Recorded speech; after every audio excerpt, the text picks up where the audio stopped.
Okay, so the first thing we're going to talk about is Newton's first law and the fact that an object in motion stays in motion at a constant velocity, or an object stays at rest object at rest stays at rest unless acted upon by an outside net force.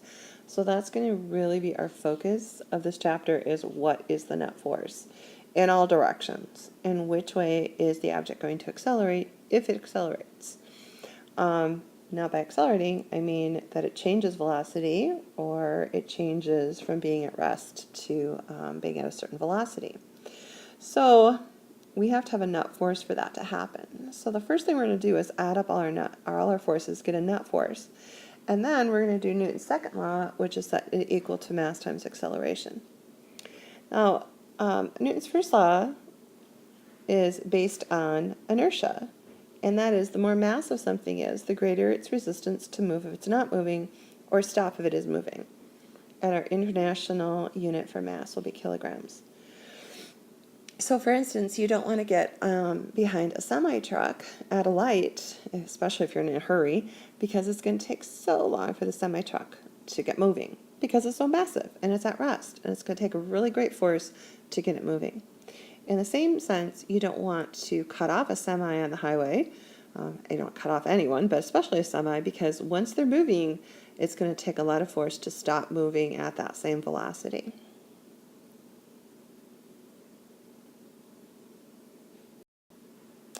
Okay, so we had a couple of activities in class, and we talked about the tug-of-war activity and the tablecloth activity. Tug-of-war activity was really just drawing free body diagrams for each group 1 and group 2. So I don't think I'll do that here in the video, but because we're going to draw a whole lot more free body diagrams. But the tablecloth activity, if you recall,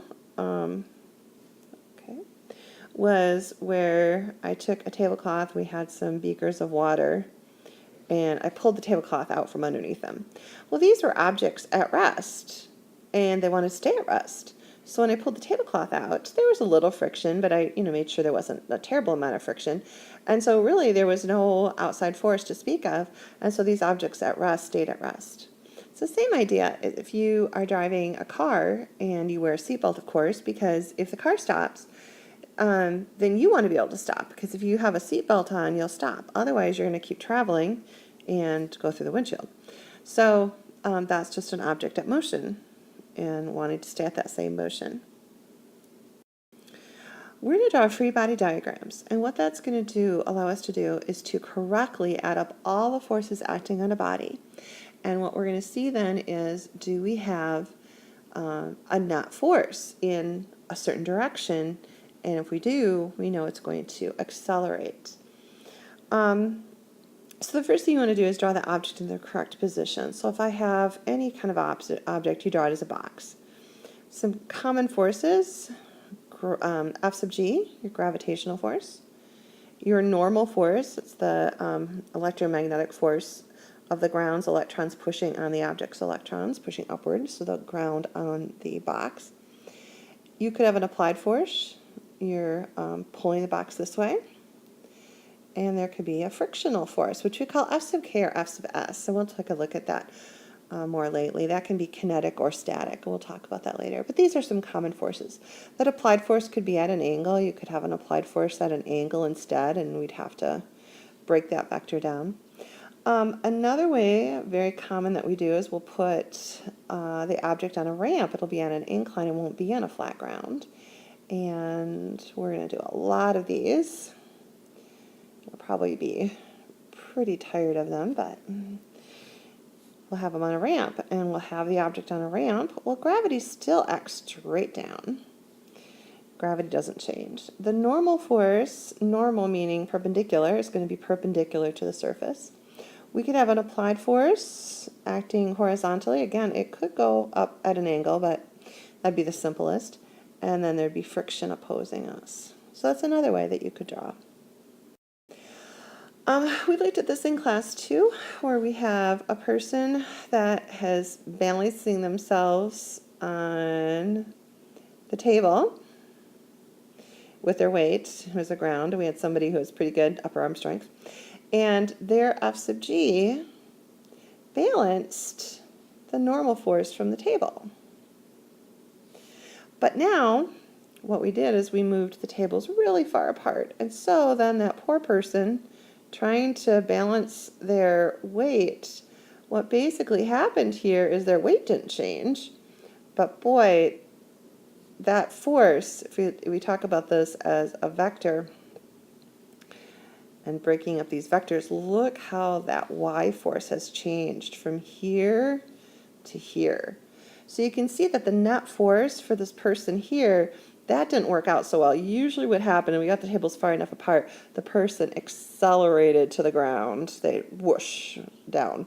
Here they were able to balance themselves because the upward normal force was able to balance the F sub g so nicely. But here there was such a small little normal force in the y direction, most of it was in the x direction, that they accelerated right to the ground. Okay, so here's an example, and you're going to be able to, you're going to have to calculate this, but we've got a 16,140 Newton box. And again, some of this you'll have to actually, this is a box, not a car. You'll have to calculate these in subsequent problems, but we're just giving them to you now. We actually have a pulling force that's 25 degrees, so that's your applied force right there. There's no applied force here. It's just this force right here. Now I'm going to break it up, so I'll draw those in, and that's a pulling force of 5,800 newtons. We have a normal force of pushing up 13,690 newtons, and a frictional force of 775 newtons. So we have a lot of forces going on here. So what we're going to do is basically sum up the forces in the x direction first. And the x direction I'm going to do in red, and that is one x, and here's another x. So what I'm basically going to have to do is take that 5,800 newtons and find the cosine of 25 times 5,800. So this will be the cosine of 25 times 5,800. And that will be positive because it's to the right. To that, I'm going to subtract this x force, 775. Okay, and we end up, I can't remember exactly what it is, I have a calculator handy. I end up right around, I think it's 4,400 newtons, something like that. So really, the big picture idea here is that this box is going to accelerate in the x direction that way. Now, just for fun, because we need to really think about this, so it's not just for fun, but we're going to add up the y forces and see what they equal. Now, what should they equal? They should equal 0, because the box is not moving in the y direction. We don't have levitating boxes. But let's go ahead and add it up. We have the 13,690, that's positive. We have this right here, which is also going to be positive. That's the sine of 25 times 5,800. And then we have minus 16,140 newtons. And if you do that, you're basically going to find, within surrounding differences, that it's 0. Because the box is not moving in the y direction. All right, that's the big picture idea. So what we're going to do then is we know in the x direction, it will accelerate. It will start moving this way. And so what we're going to do is what Newton's second law is, we're going to set that net force equal to mass times acceleration. Okay, so Newton's second law was set it equal to mass times acceleration. Once you have the free body diagram done, and you have to, every problem should have that, and you have all the forces calculated, add them together, set it equal to mass times acceleration. Ask yourself, is it moving in the y direction? A lot of our things are going to be boxes on the ground or on a ramp or something like that. But not all. I mean, we could have an elevator problem, we could have a free fall problem, we could have a pulley that's moving upwards. So some of them are y. But if they're not moving in the y direction, the y forces should equal 0. Then you ask yourself, well, is it moving in the x direction? And so what you're going to do is add up all the x forces, whatever they are, however difficult this may be, and we're going to set it equal to mass times acceleration. Now keep in mind that mass is going to be kilograms and acceleration is going to be in meters per second squared. Okay, so let's look at this. We got a 62 kilogram box and it's accelerating, they tell us. Okay, so we know then that the net force is not going to be 0 if we know it's accelerating. It's going from rest to 5 meters per second in 2 seconds. Okay, so we know that that is in meters per second, and that's in seconds, so we're going to get 2.5 meters per second squared. Okay, so we know that that's the acceleration. Now, we're going to set that equal to mass times acceleration. This is the net force. So we're going to set that equal, we'll get 62 kilograms times 2.5 meters per second squared. And I believe that turns out to be 155 newtons. Okay, so that's our net force, 155 newtons. Let's analyze that just a little bit more. What does that look like? 155 newtons, kind of keep that in mind. So what I'm going to do is draw a free body diagram and kind of show what that's going to look like. So we know we have a net force of 155. So what I'm going to do is draw this box.